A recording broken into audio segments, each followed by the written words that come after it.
Welcome to West Country Wanderings and welcome to another one of my railway series. Today I'm here in South Gloucestershire. I'm just outside the town of Yate, which was built as a new town, like a mop-up town for the expansion of the city of Bristol. The reason I've come here today is to tell you the story and show you what I can, what is visible of a fascinating branch line, which didn't used to be a branch line, it used to be a main Midland railway line. And that is this line here. This used to be double tracks and it diverged away from the current GWR line, which heads in towards Bristol Parkway and Bristol Temple Meads at a place called Westerleigh Junction. Now Westerleigh Junction is still in existence, but the line that went across here went down towards a place called Mangotsfield, which we'll look at later in today's video. It then diverged into Bristol and then split another way towards Bath Green Park Station. Both of those now sadly long gone. I think it closed around 69-70. There were just little coal trains that served it for a while. And the line from Westerleigh Junction was completely closed. But then it reopened. In fact, it reopened as a dual purpose.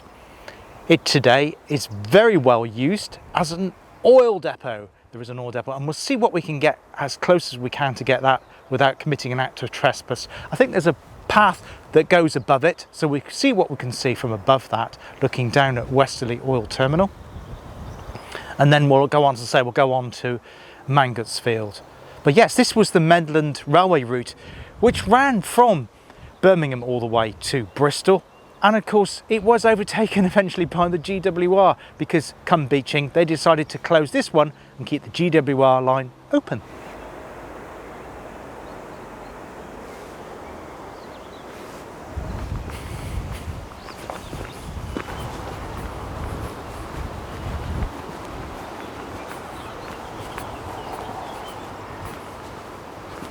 Now, as well as the former Midland Railway line down to Mangotsfield and Bath, there are other railways in this area. You can make out an embankment here, and it looks like this may have been a mineral line or a tramway, because this area is dotted with former coal pits. Yes, this is a former coal mining area. We've also looked at Iron Acton in a previous video and some of the things around there. But later in the video, we'll also be seeing part of the remains of one of the branch lines as well that converged away from the Midland Railway line going towards Coal Pit Heath. Now, you should be able to make out remnants of a bridge abutment here, and the line went on across here, and it looks like it actually went over the branch line down to Westerleigh Railhead, the oil depot that we're talking about today. I can't find much reference to this, so again it was probably to do with coal mining. If anybody has ideas, this incidentally isn't anything to do with the long lost Westerleigh Spur at Westerleigh Junction, which was closed when the old Severn Bridge Railway was, well, when the barges rammed into it and the Severn Bridge was no more between Sharpness and Lydney. It's nothing to do with that spur there at Westerleigh Junction. This is another little railway, which I can't see reference to, but we will see remnants of another one later in the video.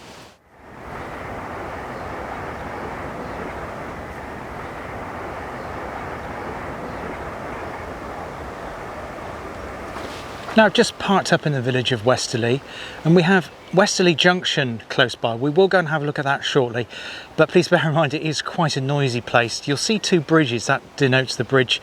The first one, or the most northerly one, is the line coming down from the Birmingham direction where it meets the South Wales main line.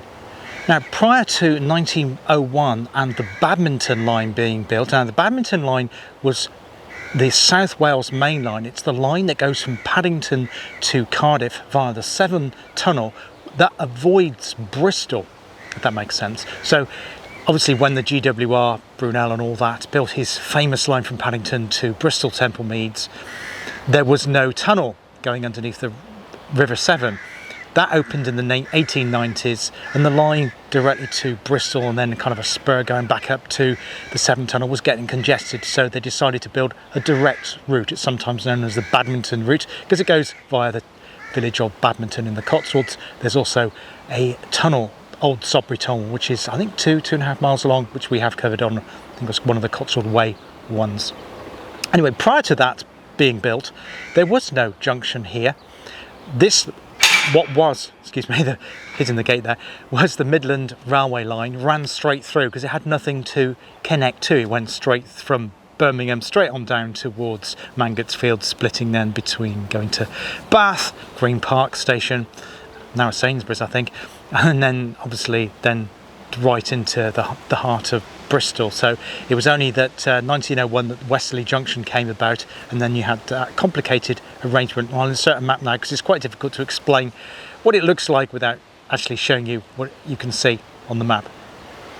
So the Midland Railway line then actually passes underneath the South Wales main line, and that's what you can see behind me. This is the point where it goes underneath the main line and it carries straight on south towards, well, Westerleigh Railhead. It stops at the M4, but obviously originally before the M4 was built, it carried on south, if that makes sense. Gets congested up here. It is electrified now. Another train whizzing through now in the background. Yeah, so it is electrified all the way to Cardiff, but there's no electrification at Bristol Town. Means that a bit strange, but that's just the way it is. But yeah, it meets on two bridges. Got the main line going through on one bridge. I want to say, well, I'll go and have a look at that shortly. But this is a really nice spot here. Just a word of warning: if you decide to come to Westerleigh, they're all kind of brown, narrowish roads around the village, but the village seems to get very, very busy. I'm not too sure why that is. Perhaps people using it as a rat run to get round congested or more congested parts of Bristol, and I struggle to find a parking space here, but once you've managed to park up, it is some really pleasant public footpaths. So after we've looked at Westerleigh Junction, I may not be able to do a piece to camera because it's a really tight location and also noisy with the traffic, we'll then head on further south, and then we're going to take a footpath which goes up on a higher contour, and the theory is hopefully we'll then be able to look down on Westerleigh Railhead.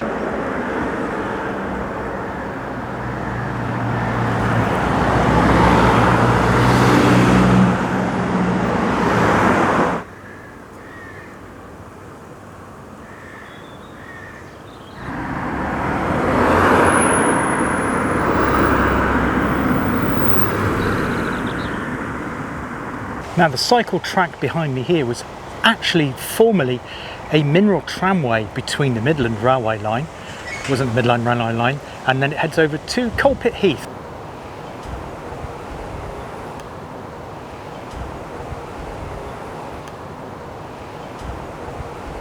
Now, we're at an interesting location here for a number of reasons, and I'll explain. First of all, we have a level crossing here, and we have a road that runs parallel to our railway, our branch line of interest, if you like, this location. And I'll insert now where we are on the OS map, and you'll see vehicles whizzing up and down. I've just seen an Asda lorry, for example. Oh, that's going through. That's another oil tanker going through there down to, or coming out of the oil depot. That road doesn't appear on any OS map at all. It's not marked. I don't know how you get into it. I'm guessing the reason for that, of course, is to do with security, because you know this is a very sensitive area, and obviously I'm having to be very careful where I am filming at the present time. But I will carry on up the footpath here.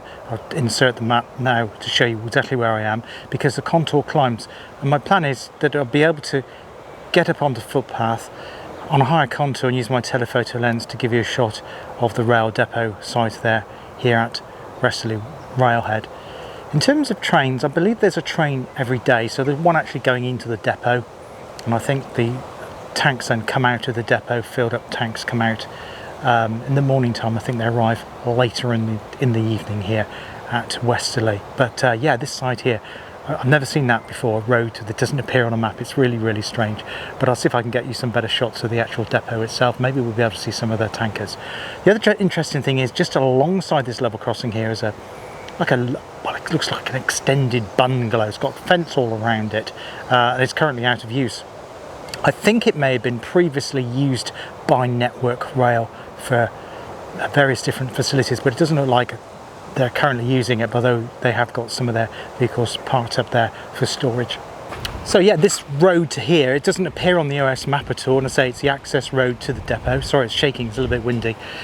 Also, this railway line here also served the Avon Waste Transfer Depot. I think that finished around 2006, 2007. So it was like a recycles or transfer for, basically for household waste. So you would also have trains coming down there for that too. Now my original plans have been a little bit thwarted here, and I've been taken by surprise because the OS map, which is a digital version, I thought it would be pretty much up to date, is way out of date. I'm currently standing on one of the green dotted lines, so I'm actually above what was the Network Rail depot there. You might be able to make out a yellow van just kind of down that there. That's just down towards the level crossing where I did that piece to camera just previously. Since I did that piece to camera, I've actually found a new cycle track which isn't marked on the map at all, and it runs parallel to the railway line all the way to the M4. In fact, it goes underneath the M4 where the Midland Railway line did as well. So I followed it all the way down to the M4, hoping I was going to be able to then turn up past a chimney and then rejoin the top path, if you like, along the higher contour to look down. Well, that didn't work for two reasons. Once you get underneath the M4, there is no way up. It's all been blocked off with fencing, although interestingly you can make out some Midland Railway embankments, and I'll include a photograph of that now. This is where it got really interesting. Once you get to the end of the railway line, if you like, you can make out the two buffers there which come up to the line of where the M4 bridge ends. In fact, you can also see a lot of the tankers there, the oil tankers, the rail oil tankers, and as I say, it's a company called Murphy Oil Company. I think they started in 1960, and you can also make out a DB Schenker freight locomotive. I think the Darley Holes, which I think is up in High Peak District area. I'm not sure if that's where that's where it's based. I'm not sure. Maybe it is. I don't know. And I'll include a shot of that. I couldn't get a fantastic shot of it, but you could see it through the trees. Red-coloured, say, freight diesel locomotive. So you've got that there. And I think what happens is that, let's see, the empty oil tanks come down. They come down in the morning. They get filled up here, and I think they were, judging by the clattering that was going on as I was walking along the cycle path, I think they were being filled up, and then they head out. Now, basically what happens with this oil depot is that there is a network of pipes underground from Avonmouth docks where the oil comes in, obviously up the Bristol Channel, then goes along pipes, and I'll include just down there by the level crossing there you can see an SO marker in the ground, which obviously is where one of the oil pipes are. So it comes into this depot, and then it comes back out again both by rail and road. Remember that unmarked road I said about by the level crossing? You can see Sainsbury's, Asda, all tankers going out to their various petrol stations from this site here, and also the oil tankers going up. Now I think that fuel is used for on the rail system, on the rail network, for refueling locomotives at various points around well, presumably the western region and wider than that. I'm not sure how far these locomotives or these trains, these oil trains, go. It's really difficult to find out information on it because, of course, security around the movements of these locomotives is quite tight. As I say, usually there's a movement of these trains coming in the morning and coming back out in the evening, but what time that happens, I don't know. So I'm not going to be able to get a shot of it actually coming out of the depot. Such that, well, obviously that would be great, but I have seen them closer. In fact, if you follow my canal updates, when I do the Ocean Bridge in Stonehouse, you can often see them fly across that bridge at various times, going up and down, because the rail connection here, what I haven't mentioned, is that it can only go north. So as it joins where I was standing at the start of this video, in that little triangle there, when I had that little embankment of the Mineral Railway line, the connection only runs in a northerly direction, hitting the Midland Railway line near or just south of Yate railway station. So the trains then have to head up in a northerly direction to, well, wherever basically. Going on up to they can go up to Gloucester and then turn back down to the South Wales area. They want to head in that area that way because they can't go directly onto the South Wales line, because I say they've got to go north, or they can continue up into the Birmingham direction and then into the Midlands and beyond. But yeah, that's basically the site here. So it's, you can see I'll see if I can get a closer shot of the oil tanks and storage facility as well. See if we can get a clip of that, and then we're going to head over to Mangotsfield. So I'll see you over there in a bit.